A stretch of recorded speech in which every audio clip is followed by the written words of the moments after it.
سلام بچه ها، خوش اومدید به ویدیو جدید از کانال ایلیاسیو. امیدوارم از این ویدیو لذت ببرید و اینکه ویدیو امروزمون راجع به واحد پول کشورهای مختلف هستش که داخل این ویدیو 5 تا از بهترین کشورها رو تقریبا و واحد پولشون رو واسهتون آوردم که امیدوارم از این ویدیو لذت ببرید.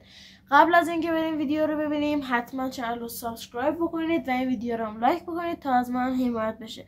و اونم از اینکه ویدیو رو میبینید، پس بریم سراغ دیدن ویدیو. Let's go. اولین ارزی که بهش اشاره میکنیم ارز دلاره که معروف ترین ارز جهان هستش. ارز دلار واحد پولی بیش از 30 تا کشور جهان هستش و یکی از قدرتمندترین ارزهای دنیاست. هر ورق دلار رو شما میتونید 8000 بار تا بکنید و این نشون از جنس دلار هستش که 75% از پنبه است و 25% هم از کتانه. و اینکه علامت واحد دلار هم این علامت هستش که گوشه صفحه دارید مشاهدهش میکنید.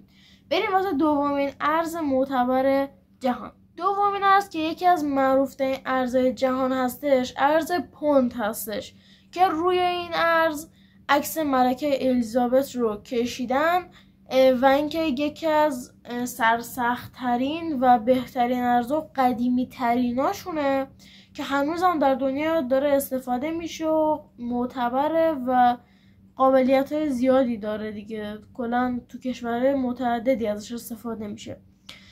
و اینکه اسکناس پوند هم از جنس پلیمر هستش و اینکه در طول زمان هم به شما خراب نمیشه و مدت زیادی ازش میشه استفاده کرد. بریم واسه ارز بعدی که خیلی هم باهاش آشنایی داریم ارز یورو هستش که واقعا ارز مهم و معتبر و با ارزشی هست داخل دنیا و داخل کشورهایی که عضو اتحادیه اروپا هستن مثل آلمان و فرانسه و بلژیک و اتریش و اسپانیا و پرتغال و یونان و ایتالیا و ایرلند، هلند، فنلاند و لوکزامبورگ از اون استفاده میشه.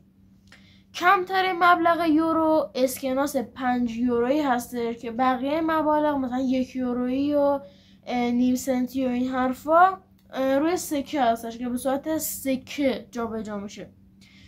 و اینکه علامت یورو هم این علامت هستش و اینکه دیگه همه آشنایی داریم باش دیگه، یورو کلا میشناسیم. و اینکه کلا حرف یورو که اسم یورو هستش از این حرف یونانی برگرفته شده که بریم سراغ ارز چهارم دیگه. Let's go. یکی از واحد پولی‌های معتبر دنیا که من خودم عاشقش هستم واحد پولی درهم هستش. ماجرای درهم اینطوریه که اماراتی‌ها تا قبل سال 1966 اصلا واحد پولی خاصی نداشتن و از روپیه خلیج فارس استفاده میکردن، ولی 10 سال بعد یعنی در سال 1976 تصمیم گرفتن واحد پول درهم رو واسه خودشون انتخاب بکنن که جنس درهم از نوع پلیمر هستش و خود کلمه درهم از نوع کلمه یونانی برگرفته شده و اینکه یه تصویر شاهینی هم که همینطور دارید روی صفحه میبینید یه تصویر شاهینی هم در پشت درهم قرار داره که باعث میشه که نتونن جلش بکنم و یکی از خفن تریناست به نظر من، چون من خودم به کشورهایی که ارز درهم و ریالو دارن علاقه‌مندم و بیشتر داخل کشورهای جنوبی مثل عربستان و این حرفا، یعنی در اصل واسه که امارات هستش استفاده میشه. بریم برای ارز بعدی.